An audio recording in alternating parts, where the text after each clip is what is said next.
It's difficult to be in a relationship in this day and age, not just in the religious community.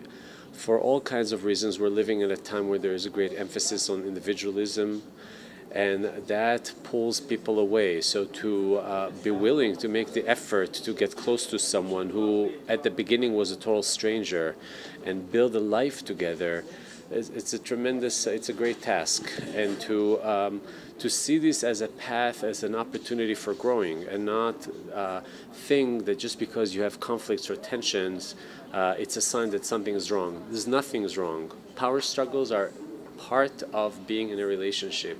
The challenge is developing the skills and the ability and the personality to get out of the power struggle with a sense of alliance, and not to see and not to get stuck in this emotional gridlock.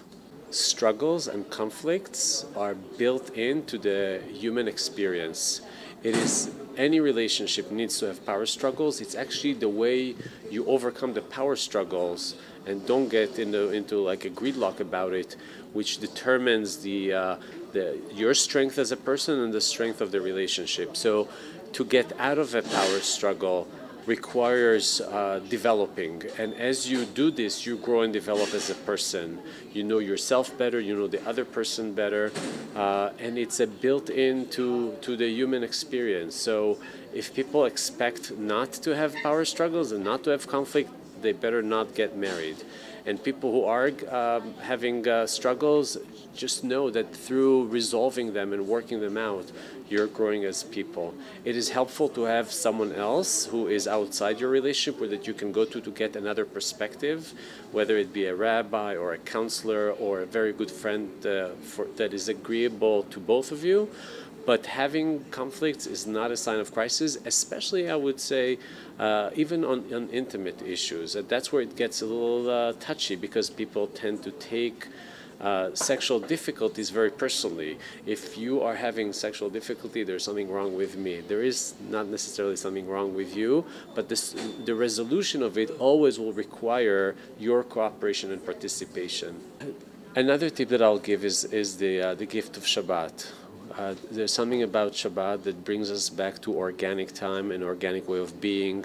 We walk places, we don't drive, but we also relate to people that we can see, that we can smell, that we can touch, and that is very, very healing. It's even more necessary these days than in previous eras, because the pace of life is so fast and we are connected virtually with so many people that we need to have that sense of connection, that sense of touch, being touched by other people. So keeping Shabbat is a way of living that, besides all the other reasons and benefits for the benefit of your relationship, is a very good. And the last thing I say is the primacy of the couple relationship, putting this above your relationship to your in-laws, to your children, and feeling that your sense of alliance is really the foundation of your relationship, and holding it that way and communicating to the world, to others in that way, that this person that I have chosen to be with is really the most important person in my life.